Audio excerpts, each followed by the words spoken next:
வாழ்க்கைய 2 விதமா பிரிக்கலாம். ஒண்ணு குறிக்கோள் வாழ்க்கை, மற்றையது கட்டாய வாழ்க்கை.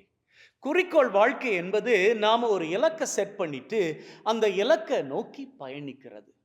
அந்த இலக்க நோக்கி நாம பயணிக்கிற வேளையில, நம்மால எவ்வளவு முயற்சி போட முடியுமோ, அவ்வளவு முயற்சி போட்டு, அந்த முயற்சிகள்ல ஏதாவது தடை வந்தா, அந்த தடைகள பிரச்சனையாக பார்க்காமல், அவற்றை ஒரு சவாலாக பார்த்து, அந்த சவால்களை எல்லாம் முறியடிச்சு, சாதனை படைக்கின்ற வாழ்க்கையாகும்.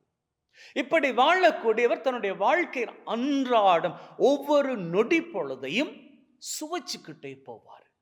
அவருக்கு தன்னுடைய இலக்க அடையணும் அப்படி என்கின்ற குறிக்கோள் இருக்கிறது.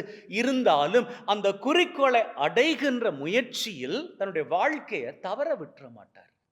ஆனா கட்டாய வாழ்க்கை வாழுகிறவர் இருக்கிறாரே, அவர் என்ன பண்ணுவார் அப்படின்னா, அவருக்கு ஒரு குறிக்கோள் இருக்கும்.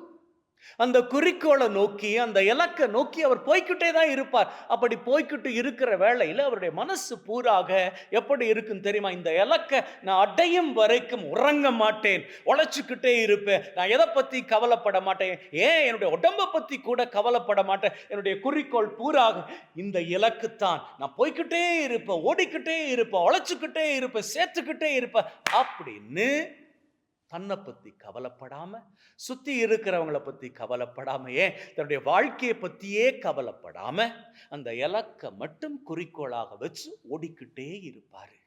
அவருடைய எண்ணம் எல்லாம் என்ன தெரியுமா? இந்த இலக்க அடைஞ்சிட்டு அப்படின்னு சொன்னா அதுக்கப்புறமாக சந்தோஷமாக வாழ்ந்துடலாம் அப்படின்னு. ஆனா அவர் அறியாத ஒண்ணு என்ன தெரியுமா? எவ்வளவு வேணாலும் பணத்தை சேமிச்சு வச்சு காலம் கடந்த பிறகு கூட அதை செலவழிச்சுக்கலாம். ஆனா வாழ்க்கைய சேமிச்சு வச்சு வயதானதுக்கு அப்புறம் வாழுவதற்கு வாழ்க்கை ஒருபோதும் பணமோ சொத்தோ கிடையாது இல்லையா? அப்போ இப்படி வாழக்கூடிய குறிக்கோளை கட்டாயத்தின் வாழ்க்கை வாழக்கூடிய ஒருத்தரது வாழ்க்கை சந்தோஷமான வாழ்க்கையாக இருக்குமா அப்படின்னு பார்த்தா நிச்சயமா கிடையாது. ஏன்னா அவர் தான் நொடி பொழுத கூட என்ஜாய் பண்ணிக்கல. ஆனா இங்க குறிக்கோள் வாழ்க்கை, அதை சந்தோஷமாக எடுத்து பயணிக்கிறாரே, அவருடைய வாழ்க்கை எப்பொழுதும் சந்தோஷமா இருக்குங்க. உங்க வாழ்க்கை எப்படி இருக்கு நீங்க ஆசைப்படுறீங்க?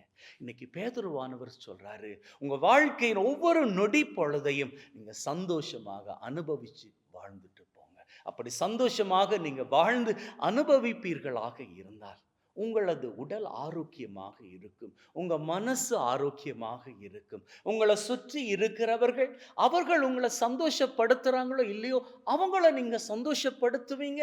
அவங்க உங்களை சந்தோஷப்படுத்தாது காயப்படுத்தினாலும் கூட அவற்றை எல்லாம் நீங்க கண்டுக்காம உங்க பாதையில நீங்க மகிழ்வோடு போய்கிட்டே இருப்பீங்க.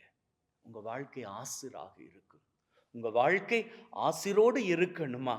அல்லது குறிக்கோள் குறிக்கோள் குறிக்கோள் அப்படின்னு சொல்லி கட்டாயத்தில் உங்களது வாழ்க்கை தொலைந்து போக வேண்டுமா? நீங்க தான் அதை முடிவு பண்ணிக்கணும்.